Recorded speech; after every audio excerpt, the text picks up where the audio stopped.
முழுதிரை மடிக்கணினி மற்றும் சமூக ஊடகங்கள் வாயிலாக பல்வேறு போட்டித் தேர்வுக்கு ஆயத்தமாக இருக்கின்ற அன்பான போட்டித் தேர்வு ஆர்வலர்களே, பிஜிடிஆர்பி முதுகலை பட்டதாரி ஆசிரியர்களுக்கான தேர்வானது சமீபத்தில் நடந்து முடிந்தது. குறிப்பாக 12ஆம் தேதி, கடந்த வாரம் 12ஆம் தேதி ஞாயிற்றுக்கிழமை முதுநிலை ஆசிரியருக்கான தகுதி தேர்வு நடத்தினாங்க. பிஜிடிஆர்பி அதை மொத்தம் 180 கேள்விகள். 180 கேள்வியில் முதல் 30 கேள்வி தமிழ் கட்டாய தகுதி தேர்வு, 30 கேள்வி தமிழ் தகுதி தேர்வு கேள்வி. மீதி இருக்கிற 110 கேள்வி சப்ஜெக்ட் பாடம். ரிமைனிங் இருக்கிற 40 கேள்வியில் 30 கேள்வியில் எஜுகேஷன் சைக்காலஜி, 10 கேள்வி ஜிகே. அப்போ மொத்தம் 180 கேள்வி உள்ளடக்கிய ஒரு வினா தொகுப்பு.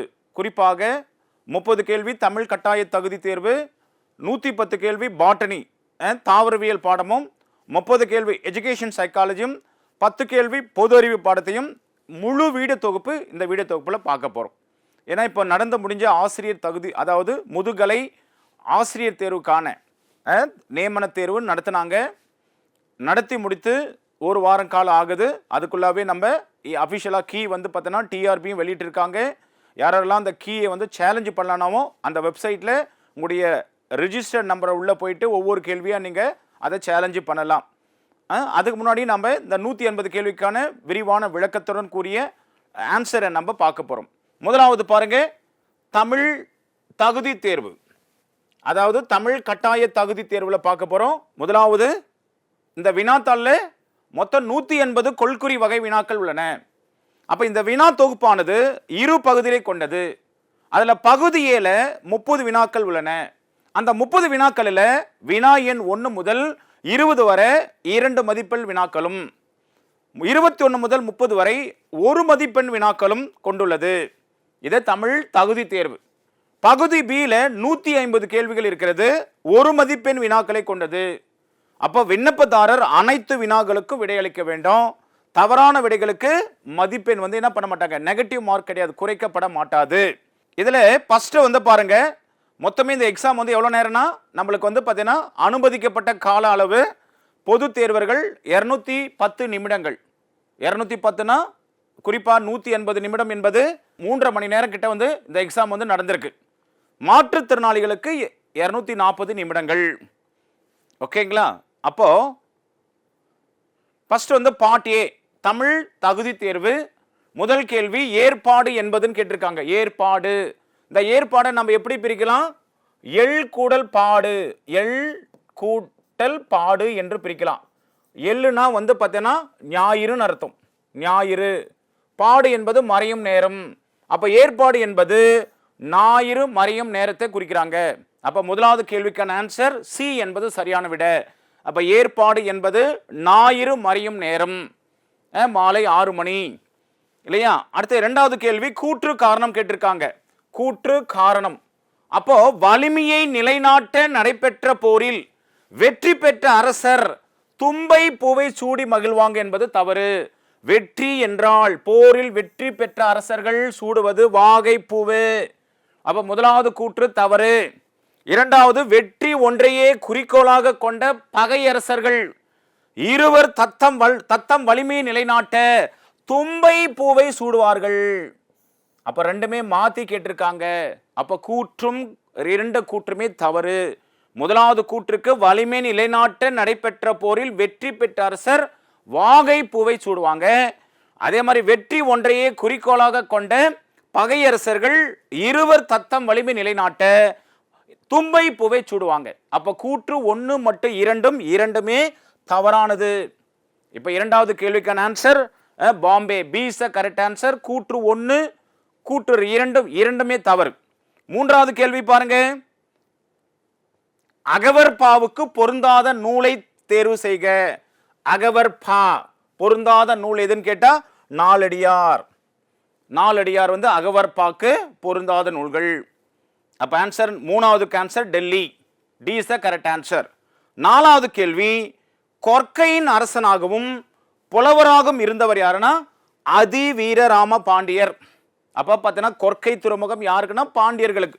அப்ப ஈஸியாவே செங்குட்டன், நெடுஞ்செழியன், கிரந்தையார், பாண்டியன் சொல்லப்பட்டிருக்கிறது. அப்ப கொற்கையின் அரசனாகவும் புலவராக இருந்தவர் அதிவீரராம பாண்டியர். நான்காவது கேள்விக்கு Delhi is the correct answer. அடுத்து ஐந்தாவது கேள்வி பாருங்க. ஐந்தாவது கேள்வி, அதாவது கோபாலபுரத்து மக்கள், கோபாலபுரத்து மக்கள் என்ற புதினம் எதை பத்தி சொல்லுதுன்னா, குறிப்பா இந்திய விடுதலை போராட்டத்தை பின்னணியாக கொண்டது. கோபாலபுரத்து மக்கள் என்ற புதினம் இந்திய விடுதலை போராட்டத்தை பின்னணியாக கொண்டதுதான் கோபாலபுரத்து மக்கள் என்ற ஒரு புதினம். ஆன்சர் ஐந்தாவதுக்கு Delhi is the correct answer. ஆறாவது கேள்வி பாருங்க. ஆறாவது கேள்வி, நெய்தல் நிலத்தவருடைய பாணர்களை வரவேற்று அளித்த உணவாக இந்த சிறுபானாற்றுப்படை குறிப்பிட உணவு எது? அப்போ நெய்தல், ஐவகை நிலங்களில நெய்தல் நிலத்தவர் பாணர்களை, பாணர்கள்னா இசையில் வல்லவர்களை, பாணர்களை வரவேற்று அளித்த உணவாக சிறுபானாற்றுப்படை குறிப்பிட உணவு என்னால் குழல் மீன் கறி. ஆன்சர் வாஸ் ஆறாவதுக்கு வந்து Bombay. Bombay is the correct answer. குழல் மீன் கறியை தான் அந்த நெய்தல் நிலத்தவர் பாணர்களை வரவேற்று உணவாக அளித்ததை குறிப்பிடும் நூல் சிறுபானாற்றுப்படை. அதாவது 10 பாட்டு நூல்களில் ஒன்று சிறுபானாற்றுப்படை. அந்த சிறுபானாற்றுப்படை பாணர்களை வரவழைத்து அளித்த உணவு, நெய்தல் நிலத்தவர் பாணர்களை வரவேற்று அளித்த உணவாக கூறப்பட்டது எதனால் குழல் மீன் கறி. அப்ப ஆறாவதுக்கான answer Bombay, B is the correct answer. ஏழாவது கேள்வி பாருங்க. பொறுத்துக கேட்டிருக்காங்க. பொறுத்துக அதாவது கால கணிதம். கால கணிதத்தினுடைய ஆசிரியர் யாருன்னா கண்ணதாசன். கால கணிதம். அதே மாதிரி மேகம், மேகம் என்ற நூலின் ஆசிரியர் நாகூர் ரூமி. அதே மாதிரி காசி கண்டம், அதாவது காசி காண்டம் அதிவீரராம பாண்டியன். பரிபாடல், பரிபாடல் கிரந்தையார். அப்ப ஆன்சர் வந்து கால கணிதம் 3, ஏக்கு 3, பிக்கு வந்து 4, சிக்கு 2, டிக்கு 1. அப்ப கால கணிதம் கண்ணதாசன், மேகம் வந்து நாகூர் ரூமி, காசி காண்டம் அதிவீரராம பாண்டியன், பரிபாடல் கிரந்தையார். பொறுத்துக்களை ஆன்சர் வாஸ் ஏழாவதுக்கு Bombay is the correct answer. B is the correct answer. எட்டாவது கேள்வி பாருங்க. எட்டாவது கேள்வி, கண்ணிற்கு காட்சி தராமல் அரியவனாய் இருக்கும் மலரை தேர்வு செய்க. கண்ணுக்கு காட்சி தெரியாது, ஆனா அது வந்து பார்த்தோன்னா பூ பூத்து காயை கொடுத்து பணத்தை கொடுக்கும். அது என்ன? பலாமலர். பலாமலர் உடைய பூ வந்து கண்ணுக்கு காட்சி தராம அரியவனாய் இருக்கும் மலர் தான் இந்த பலாமலர். அப்போ எட்டாவதுக்கான answer C is the correct answer. C, C is the correct answer. எட்டாவதுக்கு சி என்பது சரியான விட. ஏன்னா கண்ணிற்கு காட்சி தராம அரியவனவாய் இருக்கும் மலர் பலாமலர். நெருஞ்சு மலர் தெரியும், பூளை மலர், கள்ளி மலர் எல்லாம் நம்மளுக்கு காட்சிக்கு கண்ணு தருமா. அப்ப கண்ணுக்கு காட்சி தராமல் அரியவனாய் இருக்கும் மலர் எது என்றால் பலாமலர். எட்டாவதுக்கான ஆன்சர் சி என்பது சரியான விட. ஒன்பதாவது, வானம் வசப்படம் என்ற பிரபஞ்சனின் படைப்பு எதுன்னு கேட்குறாங்க. கொடுக்கப்பட்ட 4 நூல்களில வானம் வசப்படம் என்ற பிரபஞ்சனின் படைப்பு எதுனா அது ஒரு வரலாற்று புதினம். ஏன்னா அந்த பிரபஞ்சன் கவிதை நூலாக, சிறுகதை தொகுப்பாக, ஈவன் சூழியல் கட்டுரை மற்றும் வரலாற்று புதினம் எழுதியிருக்கிறார். அதுல வானம் வசப்படும் என்ற பிரபஞ்சனின் படைப்பு எதை பத்தி சொல்லுதுன்னா இட்ஸ் எ வரலாற்று புதினம், ஹிஸ்டாரிக்கல் நாவல். இப்போ 9வதுக்கான answer Bombay is the correct answer. பிரபஞ்சனின் வானம் வசப்படும் என்ற படைப்பு அது ஒரு வரலாற்று புதினம் ஆகும். அடுத்து 19வது கேள்வி பாருங்க. சாரி 10வது கேள்வி, உந்து வலி கிளர்ந்த ஊழி ஊழ் ஊழியும் செந்தி சுடறிய ஊழியும் பணியோடு இவ்வடிகளில் இடம்பெற்றுள்ள பண்பு தொகையை சொல்லை தேர்வு செய்கன்னு கேட்டிருக்காங்க. பண்பு தொகையை. அப்ப பண்பு தொகைனா மை கெட்டு வரும். அதுல எது வரும்னா செந்தீச். அதான் ஆன்சர் செந்தி, செம்மையான தீ. அப்ப ஆன்சர் 10வதுக்கு Delhi. Delhi, D is the correct answer. அப்ப 10வதுல அந்த செந்தீஸ் தான் வந்து பார்த்தீங்கன்னா பண்பு தொகை சொல்லு, செந்தி என்பது கொடுக்கப்பட்டிருக்கு. அப்ப 10வதுக்கு ஆன்சர் டெல்லி. 11வது கேள்வி பாருங்க. இல்நுழை கதிர், இல்நுழை கதிர் என்னும் சொல்லின் பொருளினை தேர்ந்தெடுக்க. அப்போ இல்லத்துள் நுழையும் விளக்கின் ஒளிக்கற்றையா அல்லது இல்லத்துள் நுழையாத விளக்கின் ஒளிக்கற்றையா? இல்லத்துள் நுழையும் கதிர்னு சொல்லிட்டாங்க. கதிர்னா கதிரவனின் ஒளிக்கற்றை. ஆன்சர் அதிலே இருக்கு, கதிர், கதிரவனின் ஒளிக்கற்றை. C is the correct answer. அப்போ இல் நுழை கதிர் என்னும் சொல்லின் பொருள் என்பது இல்லத்துள் நுழையும் கதிரவனின் ஒளிக்கற்றை. அப்போ 11வதுக்கான ஆன்சர் சி என்பது சரியான விட. அடுத்து 12வது கேள்வி பாருங்க. 12வது கேள்வி, உனக்கு படிக்க தெரியாது என்ற நூல் யாரை மையப்படுத்தி எழுதப்பட்டதா? உனக்கு படிக்க தெரியாது என்ற நூல் யாரை மையப்படுத்தி எழுதப்பட்டதுன்னா answer was Mary McLeod Bethune. Mary McLeod Bethune என்பவரை பற்றி மையப்படுத்தி எழுதப்பட்ட நூல் தான் உனக்கு படிக்க தெரியாது. அப்போ 12வதுக்கான answer Bombay, B is the correct answer. அடுத்து 13வது கொஸ்டின் பாருங்க. கோவலன் கண்ணகி கதையை கூறி அடிகள் நீரே அருள்க என்றவர் யாருன்னா சீத்தலை சாத்தனார். சீத்தலை சாத்தனார் தான் மணிமேகலை என்ற நூலை இயற்றியவர். அதுல கோவலன் கண்ணகி கதையை கூறி அடிகள் நீரே அருள்க சீத்தலை சாத்தனார் இல்லையா? கம்பர் என்பது கம்பராமாயணத்தை இயற்றியவர். சீத்தலை சாத்தனார் மணிமேகலை என்ற நூலை எழுதுறாரு இல்லையா? இளங்கோவடிகள் வந்து பார்த்தீங்கன்னா சிலப்பதிகாரத்தை எழுதுறாரு. வீரமாமுனிவர் தேம்பாவணி என்ற நூலை எழுதுறார். அப்ப இங்க கோவலன் கண்ணகி கதையை கூறி அடிகள் நீரே அருள்கள் என்றவர் யாருன்னா சீத்தலை சாத்தனார். அடுத்த கொஸ்டின் பாருங்க, 14வது கேள்வி. பெண்ணினை பாகம் கொண்ட பெருந்தகை பரமயோகி விண்ணிடை மொழிந்த மாற்றம். இந்த இடத்துல மீனவன் கேட்டுவானோர். அப்ப இவ்வடிகளில் பாண்டியனை குறிக்கும் சொல்லை தேர்க. அப்ப பார்த்தீங்கன்னா பாண்டியருக்கு வழங்கும் வேறு பெயர் மாறன், இவன் வந்து மீனவன். அப்பெல்லாம் யாரை குறிக்கணும்? பாண்டியர்களை குறிக்கும். அப்ப மீனவன் என்பது answer Bombay, B is the correct answer. அப்போ இவ்வடிகளில் பாண்டியனை குறிக்கும் சொல் எதுனா மீனவன் என்பது பாண்டியனை குறிக்கிற சொல். அப்ப பாண்டியன் மன்னர்களுக்கு வழங்கும் வேறு பெயர் மாறன், இவன் வந்து மீனவன், இவன் தமிழ் மாறன் எல்லாம் கூட சொல்லுவாங்க. அப்ப ஆன்சர் 14க்கு answer Bombay, B is the correct answer. அடுத்து 15வது கேள்வி பாருங்க. மாறன் தன் நண்பன் இனியனிடம் இந்த மாறன் ஒரு நாளும் நேரம் தவறமாட்டான் என்று கூறுவது, அதாவது இடவழுதி. இந்த இடவழுதி என்னன்னா தன்மை பெயரை படற்கையில் சொன்னா, படற்கையில் சொல்லுவது, தன்மை பெயரை படற்கையில் சொல்வது தான் இடவழுமதி. ஆன்சர் தன்மை பெயரை படற்கையில சொன்னா அதுக்கு பேரு இடவழுமதி. அப்ப இங்க மாறன் தன் நண்பன் இனியனிடம் இந்த மாறன் ஒரு நாளும் நேரம் தவறமாட்டான். அப்ப தன்மை பெயரை படற்கையில் சொன்னா அது இடவழுமதி. 15வது answer C is the correct answer. C என்பது சரியான விட. 16வது கேள்வி பாருங்க.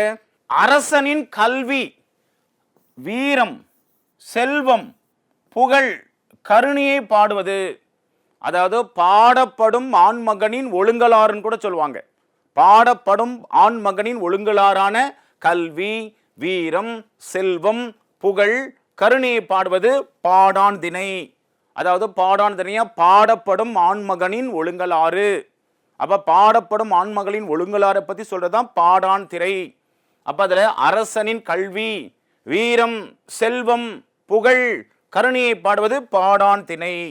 அப்ப 16க்கான ஆன்சர் பாடான் திணை என்பது சரியான விட. 17வது பாருங்க.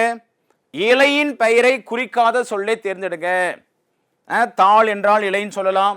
அதே மாதிரி ஓலை, தோகை எல்லாமே இலையின் வேறு பெயர்கள். அதுல களை என்பது மூங்கில். அப்ப ஆன்சர் வந்து இலையின் பெயரை குறிக்காத சொல் எதுனா களை. 17க்கான answer Bombay, B is the correct answer. அடுத்து பொறுத்துக்க கேட்கிறாங்க பாருங்க. இலக்கண குறிப்பு கேட்கிறாங்க. பொறுத்துக்க வீசும் தென்றல், வீசு 3 காலத்தை காட்டும், அதனால அது வினை தொகை. 3 காலத்தை காட்டினா வீசும் தென்றல், வீசுகின்ற தென்றல், வீசுகின்ற தென்றல். அப்போ வீசு தென்றல் எதுனா வினை தொகை.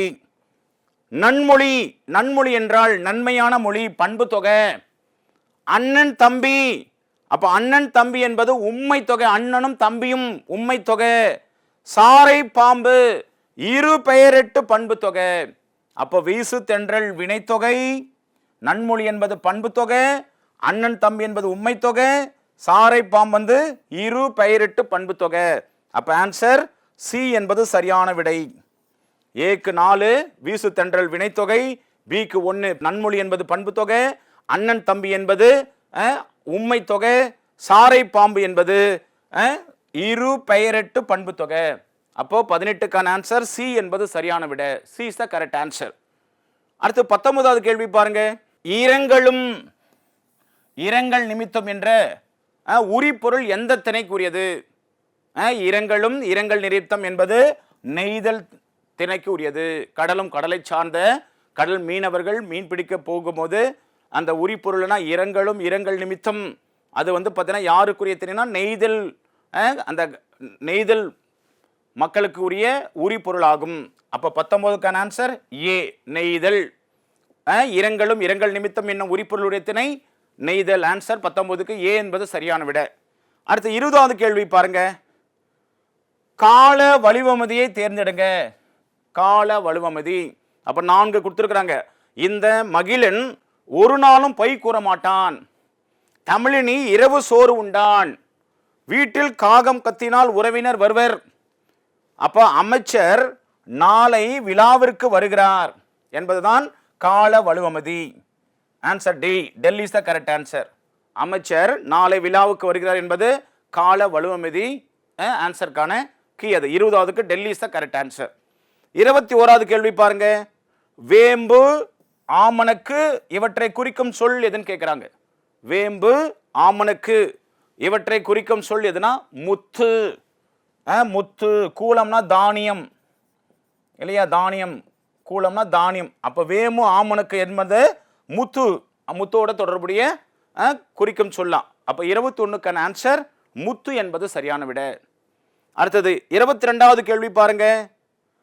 பாவலேறுவால் பாடப்பட்டு தமிழுக்கு கருவூலமாய் அமைந்த நூல். பாவலேறு அமைந்த நூல் எதுனா திருக்குறள் மெய்ப்பொருள் உரை. அப்ப இந்த திருக்குறள் மெய்ப்பொருள் உரை தான் தமிழுக்கு கருவூலமாக அமைந்த நூல். பாவலரு பெருஞ்சித்தனார் அவர் பாடின அந்த நூல் வந்து நூறாசிரியம், மகபுகு வஞ்சி, உலகியல் 100. அப்ப பாவலேறு திருக்குறள் மெய்ப்பொருள் உரையை தான் என்னவா தமிழுக்கு கருவூலமாய் அமைந்த நூல் என்று குறிப்பிடுறாங்க. அப்ப 22வதுக்கான answer Delhi is the correct answer. அடுத்து 23வது கேள்வி பாருங்க. 23வது கேள்வி இலக்கணத்துல எதிர்மறை, அதாவது எதிர்மறை தொழிற்பெயரை, எதிர்மறை தொழிற்பெயரை தேர்க அப்படின்னு கேட்கிறாங்க. அப்ப எதிர்மறைனா நடவாமை. நடவாமை என்பது எதிர்மறை தொழிற்பெயர். கொடுக்கப்பட்டதுல வாழ்க்கை, ஈதல், காட்சி, நடவாமை என்பது எதிர்மறை தொழிற்பெயர். அப்ப 23வதுக்கான ஆன்சர் நடவாமை என்பது எதிர்மறை தொழிற்பெயர் ஆகும். அப்ப 23க்கு answer Bombay is the correct answer. அப்ப 24 பாருங்க. பொதுமொழியை தேர்வு செய்கன்னு கேட்கிறாங்க. பொதுமொழி. கண்ணன், படித்தான், வேங்கை, மலர். அப்ப இதுல பொதுமொழி என்பனா வேங்கை என்பது பொதுமொழி. 24க்கான ஆன்சர் சி என்பது சரியான விட. வேங்கை. அப்போ பொதுமொழியை தேர்வு செய்க. வேங்கை என்பது, வேங்கை என்பது தான் பொதுமொழி. கொடுக்கப்பட்ட இந்த 4ல வேங்கை என்பது பொதுமொழியை குறிக்கிறது. அடுத்து 25வது கேள்விக்கு பாருங்க. விருந்தே புதுமை என்றவர் யாருன்னா தொல்காப்பியர். ஏன்னா விருந்தினர் அப்படின்னா முன்ன பின்ன தெரியாதவங்க, அவங்களுக்கு பேர் தான் விருந்தினர். அதான் விருந்தே புதுமை என்றவர் யாருன்னா தொல்காப்பியர். தொல்காப்பியர் தான் விருந்தே புதுமை என்று சொல்லியிருக்கிறார். அப்போ 25க்கான answer A is the correct answer. A is the correct answer. விருந்தே புதுமை என்றவர் தொல்காப்பியர். அடுத்து 26வது பாருங்க. கலைஞர் என்னும் சிறப்பு பெயர் மு கருணாநிதிக்கு வழங்கப்பட்ட விழா. ஏன்னா கலைஞருக்கு பழனியப்பன் நாடக பாராட்டு விழாவா, செம்மொழி பாராட்டு விழாவா, தூக்குமேடை நாடக பாராட்டு விழாவா, பராசக்தி வெற்றி விழாவா? அப்ப கலைஞருடைய கதை வத்தனத்துல ஒரு நாடகம் தான், அது பேர் தான் தூக்குமேடை. குறிப்பா அந்த தூக்குமேடையில எம்.ஆர். ராதா, எம்.ஆர். ராதா என்பவர் தான் இன்றைய கலைஞர் கருணாநிதி அந்த கலைஞர் பட்டத்தை அந்த தூக்குமேடை நாடக பாராட்டு விழாவில் கொடுக்குறாங்க. கலைஞர் கருணாநிதி. அப்ப அந்த மு கருணாநிதிக்கு கலைஞர் என்ற பட்டம் தூக்குமேடை நாடக பாராட்டு விழாவில் எம்.ஆர். ராதா, எம்.ஆர். ராதா தான் அந்த கலைஞர் என்ற புனைப்பெயரை அல்ல பட்ட பெயரை கொடுக்கிறார். அப்ப 26க்கான ஆன்சர் கலைஞர் என்னும் சிறப்பு பெயர் மு கருணாநிதிக்கு வழங்கப்பட்ட விழா தூக்குமேடை நாடக பாராட்டு விழா. குறிப்பா அந்த தூக்குமேடை நாடகம் யாரால் எழுதப்பட்டதுன்னா கலைஞர் மு கருணாநிதியால் எழுதப்பட்டது. அல்ல மு கருணாநிதியால் எழுதப்பட்டு தூக்குமேடை நாடகத்துல கலைஞர் என்ற பட்டத்தை பெற்றவர் தான் மு கருணாநிதி. அப்ப 26க்கான ஆன்சர் சி என்ற ஆன்சர் தூக்குமேடை நாடக பாராட்டு விழாவில் கலைஞர் என்ன சிறப்பு பெயர் மு கருணாநிதிக்கு வழங்கப்பட்டது. அப்ப ஆன்சர் 26க்கு சி. 27 பாருங்க, வடமொழி கதையை தழுவி எழுதப்பட்ட நூல். அதாவது ஐம்பெருங்காப்பியங்கள். இது எல்லாமே இதுல முதல் மூன்றுமே ஐம்பெருங்காப்பியம் இல்லையா? அந்த ஐம்பெருங்காப்பியங்களில வடமொழி கதையை தழுவி எழுதப்பட்டதா சீவக சிந்தாமணி. சீவக சிந்தாமணியின் ஆசிரியர் திருத்தக்கதேவர். திருத்தக்கதேவர் தான் இந்த சீவக சிந்தாமணி எழுதுறாரு. சிலப்பதிகாரம், மணிமேகலை, இரட்டை காப்பியம், ஐம்பெருங்காப்பியம் மூன்றுமே பெரிய புராணம், அதாவது சேக்கிலரால் இயற்றப்பட்டது. அப்ப வடமொழி கதையை தழுவி எழுதப்பட்ட நூல் சீவக சிந்தாமணி என்பது சரியான விட. அப்ப 27க்கான answer A is the correct answer. அடுத்து 28வது கேள்வி பாருங்க. 28வது கேள்வி, ஆசிரியப்பா ஏகாரத்தில் முடிவது சிறப்பு. கூற்று கரெக்ட். ஆசிரியப்பா ஏகாரத்தில் தான் முடியும். அதே மாதிரி 2 அடி முதல் 12 அடி வரை அமைவது ஆசிரியப்பா. ஆசிரியப்பா கிடையாது, வஞ்சிப்பா. ஏன்னா இந்த ஆசிரியப்பா 3 அடி அந்தந்த பாடப்பெருகளின் தன்மைக்கேற்ப அடிகளை அமைச்சுப்பாங்க. அதுதான் ஆசிரியப்பாவுடைய சிறப்பு. அப்போ ஆசிரியப்பா ஏகாரத்தில் முடிவது சிறப்பு என்பது முதல் கூற்று கரெக்ட். இரண்டாவது கூற்று 2 அடி முதல் 12 அடி வரை அமைவது ஆசிரியப்பா இல்ல, தவறு. அப்பங்க கூற்று சரி, 1 கூற்று சரி, இரண்டாவது கூற்று தவறு. அடுத்து 29வது கொஸ்டின் பாருங்க. தீண்டாமைக்கு எதிராக நாசிக். நாசிக்னா இது மகாராஷ்டிராவில் நாசிக் கோயில்ல நுழைவு போராட்டம். இப்போ எக்ஸாம்பிள் வைக்கம் போராட்டம். வைக்கம் வந்து பார்த்தீங்கன்னா மகாதேவர் கோயில், குறிப்பா கேரளா. அதே மாதிரி தீண்டாமைக்கு எதிராக நாசிக் கோயில் நுழைவு போராட்டத்தை நடத்தியவர் தான் டாக்டர் BR அம்பேத்கர். இது வைக்கம் போராட்டம் 1924. அதுக்கப்புறம் நாசிக் போராட்டம் நடக்குது 1927 நினைக்கிறேன். அப்ப நாசிக் கோயில் நுழைவு போராட்டத்தை நடத்தியவர் டாக்டர் BR அம்பேத்கர். அப்ப 29க்கு தீண்டாமைக்கு எதிராக நாசிக் கோயில் நுழைவு போராட்டத்தை நடத்தியவர் அம்பேத்கர். 29க்கான answer C is the correct answer. அடுத்து 30வது கேள்வி பாருங்க. சங்க கால பெண்களைப் போலவே இக்கால பெண்களும் கல்வி கற்று தம் வாழ்க்கையை தாமே அமைத்துக் கொள்ள உரிமையை பெற வேண்டும் என்றவர். அப்ப சங்க கால பெண்கள், சங்க கால பெண் பார்ப்பவர்கள் நிறைய பேர் இருந்தாங்க. சங்க காலத்தில் படித்தவர்கள் இருந்தாங்க. அதே போல சங்க கால பெண்களைப் போல இக்கால பெண்களும் கல்வி கற்று தம் வாழ்க்கையை தாமே அமைத்துக் கொள்ள உரிமையை பெற வேண்டும் என்று சொன்னவர் தான் இந்த அயோத்தாச பண்டிதர். குறிப்பா அயோத்தாச பண்டிதர் தான் யாரு? தென்னிந்திய அதாவது தென்னிந்தியாவில் சமூக சீர்திருத்தத்தினுடைய தந்தை அயோத்தாசர். குறிப்பா அயோத்தாசர் வந்து குறிப்பா பெண்களுக்காகவும் தாழ்த்தப்பட்ட மக்களுக்காகவும் பஞ்சமர் பள்ளியெல்லாம் ஏற்படுத்தியவர். இரட்டைமலை சீனிவாசனோட தொடர்புடையவர். குறிப்பாக ஒரு பைசா தமிழன் என்ற நூலை இயற்றியவர் அயோத்தாச பண்டிதர். ஓகே, அப்போ சங்ககால பெண்களைப் போல இக்கால பெண்களும் கல்வி கற்று தம் வாழ்க்கையை தாமே அமைத்துக் கொள்ள உரிமை பெற வேண்டும் என்றவர் அயோத்தாச பண்டிதர். அயோத்தாச பண்டிதர் ஆகும். அப்ப இந்த 30 கேள்வியுமே முதுகலை பட்டதாரி ஆசிரியருக்கான தேர்வில் முதல் 30 கேள்விகள் தமிழ் மொழி பாடத்தில் கட்டாயமாக கேட்கப்பட்ட கேள்விகள். இதில் குறைந்தது மதிப்பெண் பெற்றாதான் அடுத்து உங்களுக்கு மெயின்ஸ் பாடத்தை என்ன பண்ணுவாங்க, கரெக்ஷன் பண்ணுவாங்க. அப்போ மொத்தம் 180 கேள்விகளில் இந்த எபிசோடில் நாம் தமிழ் தகுதி தேர்வுக்கான 30 கேள்வியை பார்த்துருக்குறோம். அடுத்த எபிசோடில் நாம் என்ன பண்ண போகிறோம், மெயின் சப்ஜெக்டான பாட்னி பாடத்தில் இருக்கிற 110 கேள்விகளை நம்ம தொடர்ந்து பார்க்க போகிறோம். அப்போ மொத்தம் 180 கேள்விகளில் முதல் 30 கேள்வி தமிழ் தகுதி தேர்வு, அதுக்கப்புறம் 110 கேள்விகள் மெயின் சப்ஜெக்ட், அதுக்கெல்லாம் ஒரு மார்க்கு. ஆனால் அந்த தமிழ் தகுதி தேர்விலே கூட பார்த்தீங்கன்னா முதல் 30 கேள்விகளில் முதல் 20 கேள்விக்கு 2 மதிப்பெண்ணும், அடுத்த கேள்விக்கு வந்து பார்த்தீங்கன்னா அப்போ முதல் 20 × 2 40 ப்ளஸ் வந்து மொத்தம் 50 மார்க். அதில் முதல் 20 கேள்விக்கு 2 மார்க்கு, 21 × 30க்கு 10 மார்க், ஒரு மார்க்கு. அப்போ டோட்டலாக அதில் 40 × 10 50 மதிப்பெண்கள். 50 மதிப்பெண்ணில் குறைந்த கட் ஆஃப் வச்சுருப்பாங்க. அதை எடுத்து பாஸ் பண்ணுறவங்க தான் மெயின் சப்ஜெக்டை திருத்துவாங்க. அப்போ அடுத்த பகுதி இது வந்து பார்ட் ஏ. அடுத்து பார்ட் பின்னு ஒரு பார்ட் இருக்குது. அந்த பார்ட் பியில் தான் நம்மளுக்கு 150 கேள்விகள் இருக்கும். அந்த 150 கேள்விகளில் 110 கேள்வி மெயின் பாடம். மெயின் பாடத்துலேருந்து கேட்பாங்க. 30 கேள்வி வந்து பார்த்தீங்கன்னா கல்வி உளைவிலிருந்து கேட்பாங்க, 10 கேள்வி பொது அறிவிலிருந்து கேட்பாங்க. ஓகே, மீண்டும் தொடர்ந்து நம்ம அடுத்த எபிசோட்ல மெயின் சப்ஜெக்டை பார்ப்போம். தேங்க்யூ.